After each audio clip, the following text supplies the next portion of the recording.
जय श्री कृष्णा। मेरे प्यारे दोस्तों, आज हम जानेंगे भगवान श्री कृष्ण के द्वारा गीता पढ़ने का सही नियम क्या है।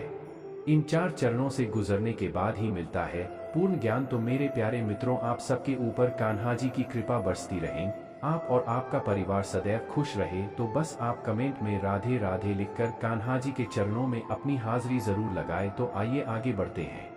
भगवत गीता के पाठ से व्यक्ति को काम व कर्म के बारे में सीख मिलती है।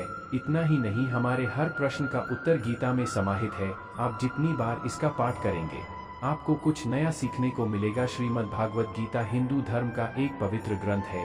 गीता में 18 अध्याय और 700 श्लोक हैं, जो सभी महत्वपूर्ण है। महाभारत में भगवान श्री कृष्ण ने अर्जुन को जो उपदेश दिए थे वही गीता है। गीता में आत्मा, परमात्मा, भक्ति, कर्म, जीवन आदि का वृहद रूप से वर्णन किया गया है।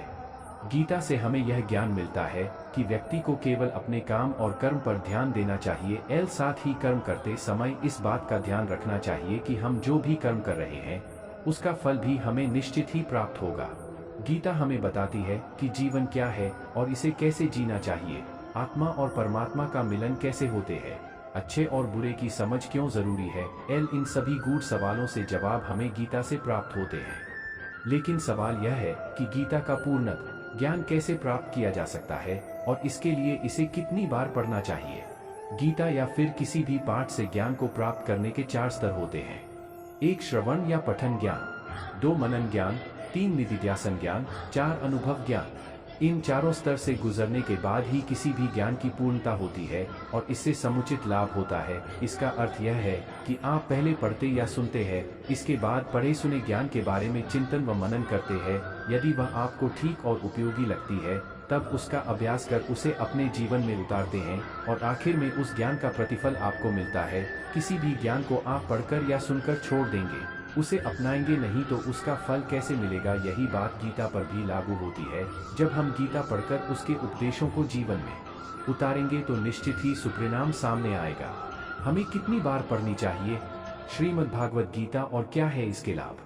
जब हम पहली बार गीता पढ़ते हैं तो इसे हम एक अंधे व्यक्ति के रूप में पढ़ते हैं। यानी हमें केवल इतना ही समझ पाते हैं कि कौन किसके पिता, कौन किसकी बहन और कौन किसका भाई है। पहली बार गीता पढ़ने पर इससे ज्यादा कुछ समझ में नहीं आता। जब हम दूसरी बार गीता पढ़ते हैं तो मन में कुछ सवाल जागृत होंगे कि ऐसा क्यों किया गया या वैसा क्यों हुआ। जब हम तीसरी बार गीता पढ़ेंगे तो इसके अर्थ को समझने लगेंगे। हालांकि हर व्यक्ति को इसका अर्थ अपने तरीके से ही समझ आएगा। जब चौथी बार हम गीता पढ़ेंगे तो हर एक पात्र से जुड़ी भावनाओं को समझ पाएंगे, जैसे अर्जुन के मन में या दुर्योधन के मन में क्या चल रहा है। 5वीं बार गीता को पढ़ने से पूरा कुरुक्षेत्र हमारे मन में खड़ा हो जाता है और हमारे मन में अलग अलग कल्पनाएं होती हैं।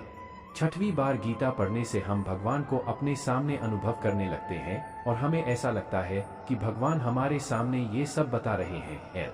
8वीं बार गीता को पढ़ते से हमें यह परिणत एहसास हो जाता है कि कृष्ण कहीं बाहर नहीं बल्कि हमारे भीतर ही हैं और हम उनके भीतर हैं। श्रीमद् भगवत गीता पाठ के नियम।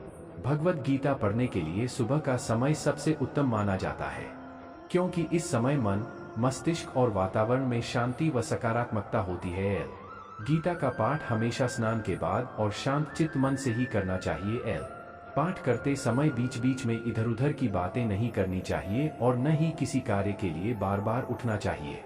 साफ सफाई वाले स्थान और जमीन पर आसन बिछाकर ही गीता का पाठ करना चाहिए।